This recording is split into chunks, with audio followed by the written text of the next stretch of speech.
Getting ready for the protest. More than 300 rallies against Planned Parenthood expected across the country today, all calling to defund it. But the organization is fighting back, launching ads against some Republican senators planning to do it. Ben Stein says those ads are more of a waste of money and show why we need to just stop giving tax dollars to this organization. Ben.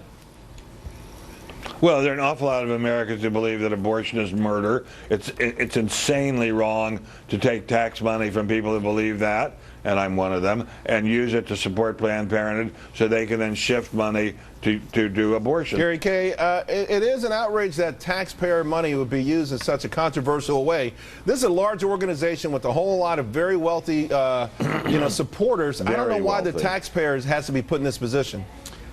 Yeah, I say get private dollars. Why taxpayers? Look, it's already controversial. Then you have these videos here, and you have an organization. They have $1.5 billion in assets, and they're clearing $100 million a year. What do they need our money for? I say enough's enough. I have to tell you, here's my view on this. I think that there are 10 times the number of community health centers out here. And if you talk to anybody out here on the street right now, particularly women, they would tell you, oh, if you get rid of Planned Parenthood, women will never get care.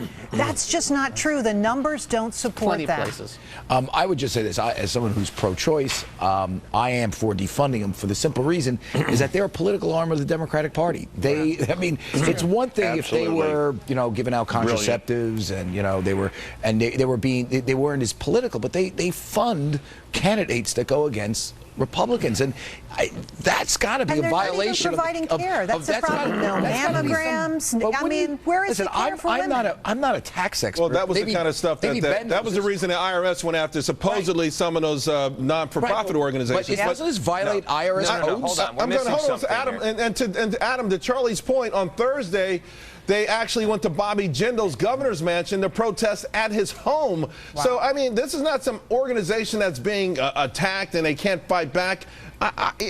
Go ahead, Adam. What do you think?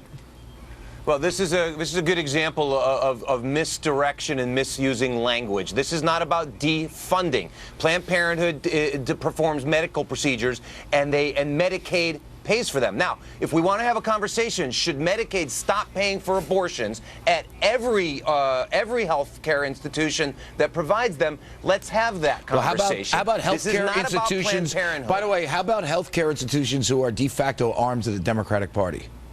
Because that's what this is. You're changing the subject, and that's all I'm saying. That's changing the subject.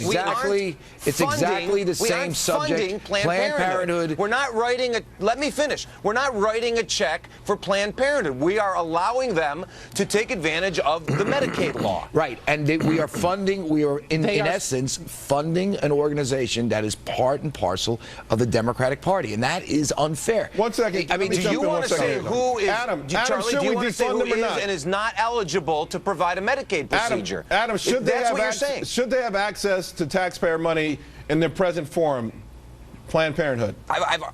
Obviously, I've already said, if they qualify as a health care provider that can bill to Medicaid, then yes, that is not the same thing as saying... But what other organizations are marching to the governor's mansion? What other organizations are rallying for Democratic candidates? I don't get how they can play both roles, Ben. It's free speech. Talk about misdirection. That's free speech. Adam, talk about misdirection. How about calling a medical procedure a murder a medical procedure? How's that for misdirection? That's not my definition. That's not my definition. That's what I said. If you want to have that debate, let's have that debate. Listen, the Koch brothers. Koch brothers. Hold on 1 second, guys. We got to leave it there. Let's leave it there. That's a whole different debate. That's a whole different debate. But I think the bottom line is, even people who are pro-choice, to Charlie Gasparino's point, feel that there's just something not right about this particular organization having this much access to taxpayer money. We'll definitely have the other debates later. Now, don't want to get bogged down with student loan debt? Then how about promising to give up some of your future income?